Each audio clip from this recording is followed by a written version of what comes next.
In a serene neighborhood of Lagos, Nigeria, where modern mansions line the streets, lived Mr. Adewale Oladimeji, a 45-year-old entrepreneur. Adewale was the proud owner of Galaxy Express, one of the largest transport companies in Nigeria, known for its fleet of luxurious buses and efficient logistics services. He was a man of vision, respected by his community, and admired by his employees. His family was the center of his world. His wife, Mrs. Amara Oladimeji, was a graceful woman who balanced being a loving mother and a supportive partner. She ran a thriving interior design business from home, contributing to their family's success. Together, they had 2 children, Tobi, their 15-year-old son, who was preparing for his Junior West African Examination Council exams, and Dora, their 12-year-old daughter, a vibrant girl with dreams of becoming a doctor. It was a sunny Monday morning. The Oladimeji family gathered around their breakfast table in their spacious dining room. The table was laden with a variety of dishes: pancakes, scrambled eggs, toast, and bean cakes, a mix of Nigerian and continental breakfast styles. The aroma of freshly brewed coffee filled the air. "Dora, eat your food, not your nails," Amara teased her daughter, who was staring at her plate distractedly. "Mommy, I was just thinking about my science project," Dora replied, giggling. Adewale chuckled as he sipped his coffee. "You always think about science, Dora. At this rate, you'll become a doctor before you even leave secondary school." Everyone laughed, and Dora finally picked up her fork. Tobi, however, was unusually quiet. His head was bent over his plate, and he barely touched his food. "Tobi, what's on your mind?" Adewale asked, noticing his son's mood. "I'm just stressed about my exams, Dad," Tobi replied. "Junior West African Examination Council exams is only 2 weeks away, and I feel like there's so much to revise." Amara placed a reassuring hand on Tobi's shoulder. "You'll be fine, my dear. Just focus on one subject at a time. Your father and I are proud of you no matter what." "Exactly," Adewale agreed. "You've always been a hardworking boy. Remember, success isn't just about exams. It's about doing your best." Tobi nodded, comforted by his parents' encouragement. After breakfast, Adewale and Amara moved to the living room, where sunlight streamed through the large windows, illuminating the modern furniture and family portraits on the walls. Dora joined them, clutching a book, while Tobi retreated to his room to study. Adewale sat on the couch, scrolling through his phone. "Amara," he said, looking up, "I'm thinking of organizing an appreciation meeting at the office this week. The staff have been working hard, and I want to show them that their efforts are valued." "That's a wonderful idea," Amara said, setting down her coffee cup. "You're always so thoughtful when it comes to your team." "Well, they've helped make Galaxy Express what it is today," Adewale said with a smile. "Without them, we wouldn't be where we are." Dora looked up from her book. "Daddy, can I come to the meeting? I want to see the big bosses again." Adewale laughed. "Of course, princess. But only if you promise to behave. I'll be the best behaved girl in the world," Dora declared, earning laughter from her parents. Later that day, Adewale drove to the Galaxy Express headquarters in his black Range Rover. The company's sprawling compound, located along a busy road, was bustling with activity. Drivers were preparing buses for long-distance trips, mechanics worked on vehicles in the workshop, and customers lined up to book tickets. Adewale stepped out of his car, dressed in a crisp navy blue suit. Employees greeted him with respect, and he responded warmly. "Good morning, Mr. Adewale," said Chinedu, one of his senior drivers. "Good morning, Chinedu," Adewale replied. "How's the fleet today?" "Everything's running smoothly, sir. We are ready for the week." "Excellent," Adewale said. "Keep up the good work." Inside his office, Adewale called his manager, Mrs. Funmi, to discuss the upcoming appreciation meeting. "Phone me, I want all the bosses packed at the office on the day of the meeting," Adewale instructed. "It will be a good time to recognize everyone's hard work." "Yes, sir," Funmi said, taking notes. "Should we prepare gifts for the staff as well?" "Definitely," Adewale replied. "Let's make it a memorable day for everyone." That evening, back at home, the family gathered in the living room for movie night. They chose a Nollywood comedy that had everyone laughing until their sides hurt. As the movie ended, Adewale looked at his family, a deep sense of gratitude filling his heart. "No matter what happens," he said softly, "you all are my greatest blessing." Amara reached for his hand. "And you're ours, Adewale." It was a moment of pure love and happiness, a perfect snapshot of a family who didn't know the storm that lay ahead. It was a bright Saturday morning. The staff of Galaxy Express were buzzing with excitement because their boss, Mr. Adewale Olodimeji, had called for a special staff appreciation meeting. He had made it clear to everyone that this day would be one to celebrate their collective hard work and success. At home, Adewale was getting ready with his wife, Amora, and their 12-year-old daughter, Dora. Their son, Tobi, was staying home to study for his upcoming Junior West African Examination Council exams. "Dora, hurry up.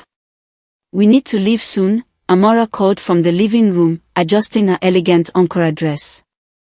"I'm coming, Mommy," Dora replied, running down the stairs, her colorful hair beads jingling with every step. She wore a pink gown with white sneakers, looking like the lively young girl she was. "Daddy, do I look nice?" she asked, spinning in front of her father, who was waiting by the door. "You look like a princess," Adewale said with a proud smile. "Now, let's go, or we'll be late." Tobi emerged from his room, holding his textbooks. "Dad, I'll stay back and study. I want to finish my math exercises today." "That's my boy," Adewale said, ruffling Tobi's hair. "Don't overwork yourself, though. We'll be back soon." "Okay, Dad." "Bye, Mom." "Bye, Dora." Tobi waved as the family left the house. The Galaxy Express compound was abuzz with activity. Buses were parked in neat rows, their polished exteriors gleaming under the sun. Staff members, dressed in their best outfits, gathered in the large staff hall. Adewale arrived with his wife and daughter, greeted by applause from the employees. "Good morning, everyone," Adewale said, stepping onto the stage with a microphone. "Today is not about me, it's about all of you. You're the backbone of Galaxy Express, and I want to thank each and every one of you for your dedication and hard work." The hall erupted in cheers and claps. He continued his speech, praising the efforts of the drivers, mechanics, customer service team, and other staff. He also shared his vision for the company's future. "I believe in this team," Adewale said. "Together, we will keep making Galaxy Express the best transport company in Nigeria." As the meeting progressed, no one noticed the danger brewing just outside the company gates. A large petroleum tanker was driving along the busy roadside when it suddenly swerved to avoid a pothole. The driver struggled to control the vehicle, shouting, "Brake no day." The tanker veered off the road, toppled over, and spilled its contents, thousands of liters of petrol, onto the ground. Nearby, a mechanic in a roadside workshop was working on a car engine. Sparks from his welding tool flew into the air and landed on the spilled petrol. Within seconds, a massive explosion shook the area. Inside the staff hall, the explosion startled everyone. The ground trembled, and the sound of shattering glass echoed. "What was that?" Amora asked, clutching Dora tightly. "I don't know," Adewale said, standing up. But panic quickly spread as thick black smoke began to seep into the hall. Staff members ran to the windows and doors, only to find the fire spreading rapidly outside. "The buses are on fire," someone shouted. Adewale ran to the exit but was forced back by the heat of the flames. Everyone, move to the center of the hall. Stay together, he instructed. Dora clung to her mother, tears streaming down her face. Daddy, I'm scared. It's going to be okay, Princess, Adewale said, his voice steady despite the chaos. Just stay with your mom.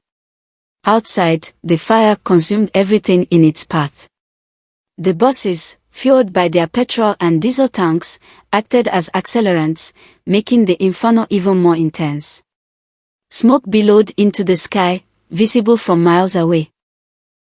Meanwhile, 3 members of the board of directors, who had gone to purchase gifts for the staff, were driving back to the office. From a distance, they saw the thick smoke. Is that coming from the office? One of them asked, fear in his voice. It can't be, another replied. But as they approached, they realized the horrifying truth. Inside the hall, the fire had reached the building. The roof began to cave in, and screams filled the air. Adewale wrapped his arms around Amora and Dora, trying to shield them. I love you both, he whispered. We love you too, Amora said, tears streaming down her face. Daddy, I don't want to die. Dora cried, holding her parents tightly. Adewale closed his eyes, praying silently as the flames consumed the hall. The fire brigade arrived too late to save anyone. By the time the flames were extinguished, the entire Galaxy Express compound was reduced to ashes. The staff hall, the buses, and everything inside were gone. News of the tragedy spread quickly. Journalists flocked to the scene, capturing the devastation. At home, Tobi was in his room studying when his neighbor rushed in, shouting, Tobi. There's been an accident at your dad's company. Tobi's heart sank. What happened? Is my family okay? The neighbor struggled to answer. We don't know yet. Tobi's hands trembled as he tried to call his parents, but their phones went unanswered. He felt a sinking dread in his chest. By evening, Tobi received confirmation of his worst fear. His father, mother, and sister had perished in the fire, along with most of the staff. Tobi sat in the living room, silent and numb, as relatives and neighbors gathered around him, offering their condolences. One elderly man placed a hand on his shoulder. Your father was a great man, Tobi. His legacy will live on through you. Tobi didn't respond. He stared blankly at the floor, his heart shattered. The once happy family was now reduced to just him, and his life would never be the same again. The sun rose over the Oledimeji home the next morning, but there was no warmth in the house. The once lively home, filled with laughter and joy, was now silent and heavy with grief. Tobi sat on the couch in the living room, his textbooks left untouched on the table. His eyes were swollen from crying all night, but no more tears would come. The house was filled with relatives and family friends, all mourning the loss of Adewale, Amora, and Dora. Some people sat quietly in the living room, discussing the tragedy in hushed tones. Tobi, you need to eat something, his aunt, Auntie Titi, said gently, placing a plate of jollof rice in front of him. I'm not hungry, Tobi replied, his voice barely audible. Tobi, please, Auntie Titi urged, sitting beside him. You need to stay strong. Your parents and sister wouldn't want you to harm yourself like this. Tobi shook his head, staring blankly at the plate. I don't know how to be strong anymore, Auntie Titi. They are gone. Everyone I love is gone. Auntie Titi wrapped her arms around him, tears filling her own eyes. I know, my dear. I know it hurts. But you're not alone. We're all here for you. The funeral was held a few days later, attended by hundreds of people who had known and loved the Oledimeji family. The service took place in a large church, with white flowers adorning the altar. 3 coffins, covered in white cloth, stood side by side at the front of the church. As the choir sang a solemn hymn, Tobi sat in the front pew, dressed in a black suit. He felt numb, unable to fully process the weight of what was happening. When it was time to give his tribute, Tobi hesitated. His hands shook as he walked up to the podium. The crowd watched him with sympathy, many already in tears. "My dad, my mom, my sister," Tobi began, his voice breaking.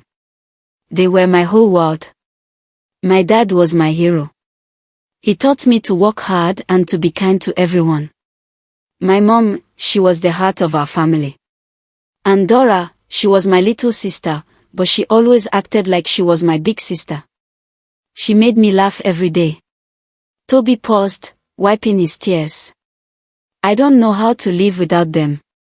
But I promise I'll make them proud."